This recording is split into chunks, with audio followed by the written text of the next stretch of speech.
Hello, this is for day 317 of Bible in 1 year, and our Bible text, Lamentations chapters 1 to 2, and then Hebrews chapter 10, verses 1 to 18.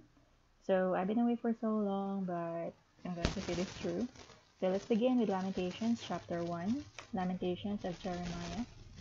How that the city sits solitary, that was full of people, how is she become as a widow? She that was great among the nations, and princess among the provinces, how is she become tributary? She weepeth sore in the night, and her tears are on her cheeks. Among all her lovers she had none to comfort her. All her friends have dealt treacherously with her. They are become her enemies. Judah is gone into captivity because of affliction, and because of great servitude. She dwelleth among the heathen, she findeth no rest.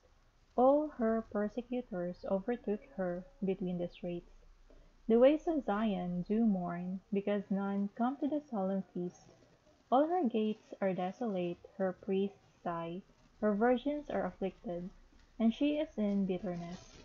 Her adversaries are the chief, her enemies prosper, for the Lord had afflicted her for the multitude of her transgressions.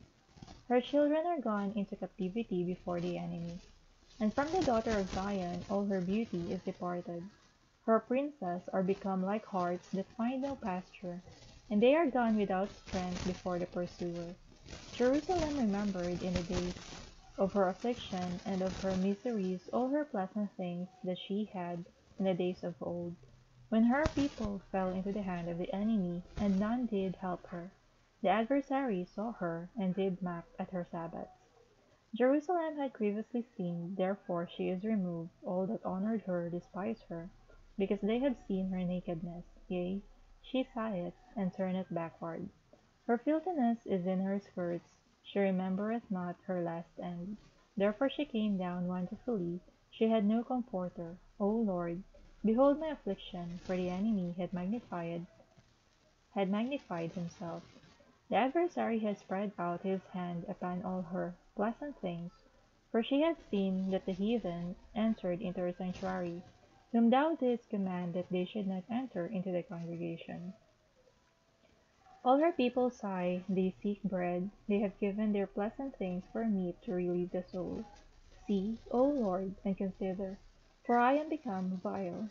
Is it nothing to you, all ye that pass by? Behold, and see if there be any sorrow like unto my sorrow, which is done unto me, wherewith the Lord had afflicted me in the day of his fierce anger. From above hath he sent fire into my bones, and it prevaileth against them. He hath spread a net for my feet, he hath turned me back. He hath made me desolate and faint all the day. The yoke of my transgressions is bound by his hand, they are wreathed and come up upon my neck. He hath made my strength to fall, the Lord hath delivered me into their hands, from whom I am not able to rise up. The Lord hath trodden under foot all my mighty men. In the midst of me, he hath called an assembly against me to crush my young men. The Lord hath trodden the virgin without Judah, as in a winepress. For these things I weep, mine eye runneth down with water, because the comforter that should relieve my soul is far from me. My children are desolate, because the enemy prevailed. Zion spreadeth forth her hands, and there is none to comfort her. The Lord had commanded concerning Jacob, that his adversaries should be round about him. Jerusalem is as menstruous woman among them, is as a menstruous woman among them. The Lord is righteous, for I have rebelled against his commandment. Hear, I pray you, all people, and behold my sorrow. My virgins and my young men are gone into captivity. I called for my lovers, but they deceived me. My priests and mine elders gave up the ghost in the city, while they sought their meat to relieve their souls. Behold, O Lord, for I am in distress. My bowels are troubled, mine heart is turned within me. For I have grievously rebelled, abroad the sword bereaveth, at home there is as death. They have heard that I sigh, there is none to comfort me. All mine enemies have heard of my trouble. They are glad that thou hast done it. Thou wilt bring the day that thou hast called, and they shall be like unto me. Let all their wickedness come before thee, and do unto them as thou hast done unto me for all my transgressions. For my sighs are many, and my heart is faint. Lamentations chapter 2. How had the Lord covered the daughter of Zion with a cloud in his anger, and cast down from heaven unto the earth the beauty of Israel, and remembered not his footstool in the day of his anger. The Lord had swallowed up all the habitations of Jacob, and hath not pitied. He had thrown down in his wrath the strongholds of the daughter of Judah. He had brought them down to the ground. He had polluted the kingdom and the princes thereof. He had cut off in his fierce anger all the horn of Israel. He had drawn back his right hand from before the enemy, and he burned against Jacob like a flaming fire, which devoureth round about. He had bent his bow like an enemy. He stood with his right hand as an adversary, and slew all that were pleasant to the eye in the tabernacle of the daughter of Zion. He poured out his fury like fire. The Lord was as an enemy. He had swallowed up Israel. He had swallowed up all her palaces. He had destroyed his strongholds, and had increased in the daughter of Judah mourning and lamentation. And he had violently taken away his tabernacle, as if it were of a garden. He had destroyed his places of the assembly. The Lord had caused the solemn feasts and Sabbaths to be forgotten in Zion, and had despised in the indignation of his anger the king and the priest.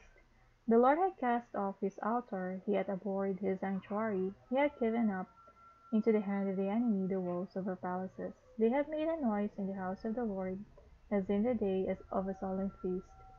The Lord had purposed to destroy the wall of the daughter of Zion. He had stretched out a line. He had not withdrawn his hand from destroying. Therefore he made the rampant and the wall to lament. They languish together. Her gates are sunk into the ground. He had destroyed and broken her bars. Her king and her princes are among the Gentiles. Her prophets also find no vision from the Lord. The elders of the daughter of Zion sit upon the ground, and keep silence. They have cast up dust upon their heads. They have girded themselves with sackcloth. The virgins of Jerusalem hang down their heads to the ground. Mine eyes do fail with tears, my bowels are troubled, my liver is poured upon the earth, for the discretion of the daughter of my people, because the children of the sucklings swoon in the streets of the city. They say to their mothers, where is corn and wine? When they swooned as the wounded in the streets of the city, when their soul was poured out into their mother's bosom. What thing shall I take to witness for thee? What thing shall I liken to thee, O daughter of Jerusalem? What shall I equal to thee, that I may comfort thee, O virgin daughter of Zion? For thy breach is great like the sea. Who can heal thee? Thy prophets have seen vain and foolish things for thee, and they have not discovered thine iniquity, to turn away thy captivity, but have seen for thee false burdens and causes of banishment. All that pass by clap their hands at thee, they hiss and wag their head at the daughter of Jerusalem, saying, Is this a city that men call the perfection of beauty, the joy of the whole earth? All thine enemies have opened their mouth against thee, they hiss and gnash the teeth. They say, We have swallowed her up. Certainly this is the day that we looked for. We have found, we have seen it.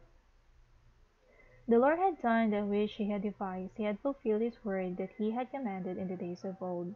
He had thrown down and had not pitied.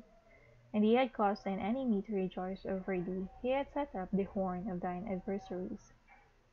Their heart cried unto the Lord, O wall of the daughter of Zion, let tears run down like a river day and night. Give thyself no rest, let not the apple of thine eye cease. Arise, cry out in the night, in the beginning of the watches, pour out thine heart like water before the face of the Lord. Lift up thy hands toward him for the life of thy young children, that faint for hunger in the top of every street. Behold, O Lord, and consider to whom thou hast done this. Shall the women eat their fruit, and children a span long? Shall the priest and the prophet be slain in the sanctuary of the Lord? The young and the old lie in the ground in the streets. My virgins and my young men are fallen by the sword. Thou hast slain them in the day of thine anger. Thou hast killed and not pitied. Thou hast called us as in a solemn day my terrors round about, so that in the day of the Lord's anger none escaped nor remained. Those that I have swaddled and brought up hath mine enemy consumed. Okay, we now go to Hebrews chapter 10 and read verses 1 to 18. For the law having a shadow of good things to come, and not the very image of the things can never with those sacrifices which they offered year by year continually make the comers thereunto perfect. For then would they not have ceased to be offered, because that the worshippers, once purged, should have had no more conscience of sins. But in those sacrifices there is a remembrance again made of sins every year. For it is not possible that the blood of bulls and of goats should take away sins. Wherefore when he cometh into the world, he saith, Sacrifice and offering thou wouldest not, but a body hast thou prepared me. In burnt offerings and sacrifices for sin thou hast had no pleasure. Then said I, Lo, I come. In the volume of the book it is written of me, to do thy will, O God, above when he said, Sacrifice and offering and burnt offerings and offering for sin thou wouldest not, neither hast pleasure therein, which are offered by the law. Then said he, Lo, I come to do thy will, O God. He taketh away the first, that he may establish the second, by the which will we are sanctified through the offering of the body of Jesus Christ once for all. And every priest standeth daily ministering and offering oftentimes the same sacrifices, which can never take away sins.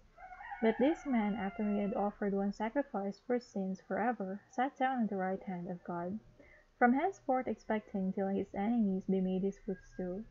For by one offering he had perfected for ever them that are sanctified, whereof the Holy Ghost also is a witness to us. For after that he has said before, This is the covenant that I will make with them after those days, saith the Lord. I will put my laws into their hearts, and in their minds will I write them. And their sins and iniquities will I remember no more. Now, where remission of this is, there is no more offering for sin. Alright, we're done with the Bible reading. Again, this is for day 317, a Bible in 1 year, and we've read Lamentations, chapters 1 to 2, and then Hebrews chapter 10, verses 1 to 18. Thank you, and God bless.